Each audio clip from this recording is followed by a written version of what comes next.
You know, the internet is just amazing at creating these legends. But sometimes those legends turn out to be more like, I don't know, really intense cautionary tales. And today, we're diving deep into one of the biggest. It's the story of a man who built this entire fantasy world just to escape his own reality. The crazy part, that world and his own mind ended up being invaded by the very same internet he used to build it. This is the battle for CWCville. All right, so to really get what happened here, we've got to start at the beginning, back when it was, well, almost innocent. First, we're going to explore the creation of CWCville itself.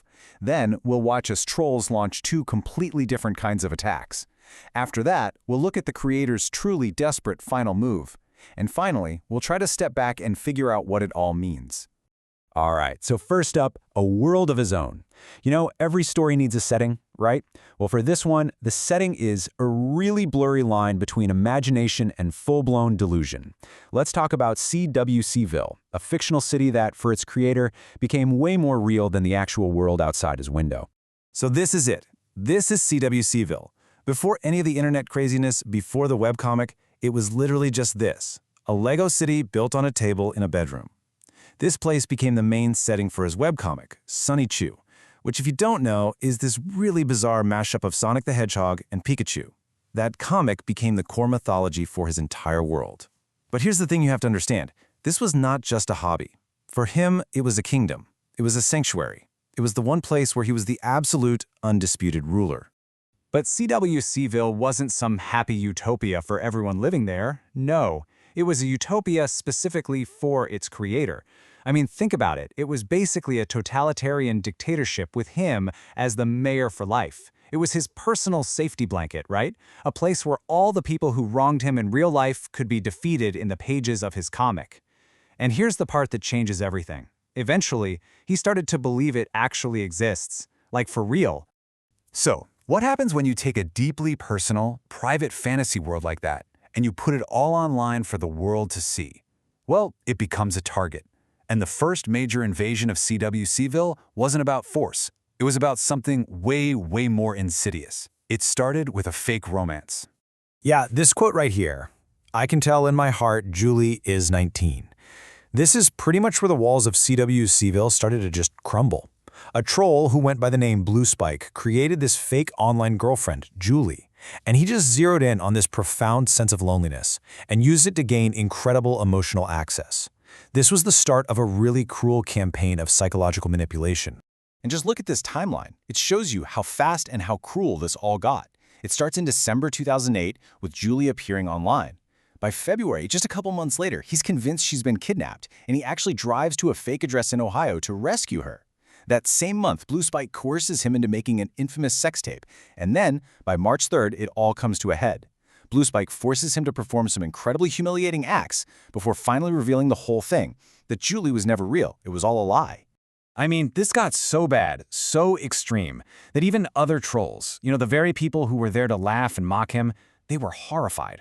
You can actually hear it in recordings from that final reveal. People are telling Blue Spike to stop. They knew a line had been crossed. This wasn't just trolling anymore. It had turned into something much, much darker. So his heart was just completely shattered. His psyche was attacked. But the next assault, man, it targeted his very existence. This time, the invasion wasn't about manipulating the creator of CWCville. It was about replacing him. And then, seemingly out of nowhere, a challenger appears, an impersonator who called himself Liquid Chris. And get this, he claimed to be the true and honest creator of Sonichu. He said that the Chris we know was actually an imposter named Ian Brandon Anderson. This wasn't just some dumb prank. It was a full-on attempt to steal his entire identity. And here's the absolute genius and the cruelty of the whole thing. The impersonator, Liquid Chris, wasn't just a copy. He was a better version. Solid Chris, the original, was prone to these public outbursts of rage. Liquid Chris, he was calm, he was articulate, he was witty. Solid Chris failed at Guitar Hero. Liquid Chris picked up a real guitar and played a song beautifully. In every single public challenge the original set up to expose the fake, Liquid Chris just won. He was better at being Chris Chan than Chris Chan was. This whole CW Civil War, as it got called, it all came to a head in something called the SingStar Challenge. The original Chris issued a singing challenge to finally prove he was the real one, but over 5 rounds, Liquid just delivered way better performances. The online voters declared Liquid the winner, and as the final nail in the coffin, Liquid announces he's just landed a job at Microsoft and a comic deal with Dark Horse. It was a total public humiliation. The guy who created a fantasy world where he could never lose was just publicly beaten by his own better reflection. Okay, so think about this. Your heart has been broken by a fake girlfriend. Your very identity has been stolen and then improved upon by an imposter. What's left? What's the last resort when you can't win in reality anymore? Well, you try to overwrite reality itself. And that leads to this fundamental question. What if you could just make your fantasy real? This question is really the engine behind the most bizarre and, frankly, the most tragic chapter of this entire saga. It's a total break from reality, a coping mechanism so extreme that the whole point is to just eliminate the need to cope altogether.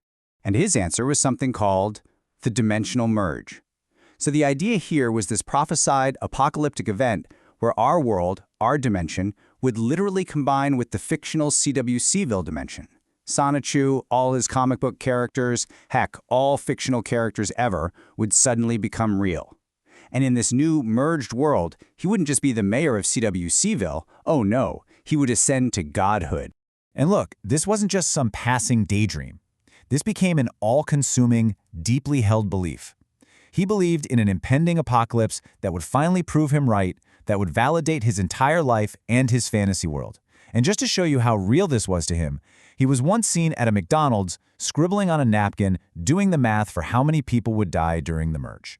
So, after all that, where does this leave us? What can we possibly take away from this sprawling, bizarre, and often tragic internet story? Why does any of this matter? Well, here's the thing. This story, as absolutely extreme as it is, it kind of holds up a mirror to the internet that we all use every single day. It shows us just how fragile our online identities really are, how they can be manipulated or even just taken. It shows the real danger of unchecked escapism, and maybe most disturbingly, it shows how easily the line between trolling and severe psychological abuse can be crossed, how internet fame or even infamy can attract these forces that will just warp a person's life beyond all recognition. And ultimately, the whole saga just forces us to ask ourselves a pretty tough question. In the battle for our own reality, where do we draw the line? I mean, we all kind of curate our own little digital worlds now, right? Our own personas online. So how do we balance the appeal of those perfect, custom-built realities with the shared, messy, and often really difficult one that we all have to live in together? There's really no easy answer to that.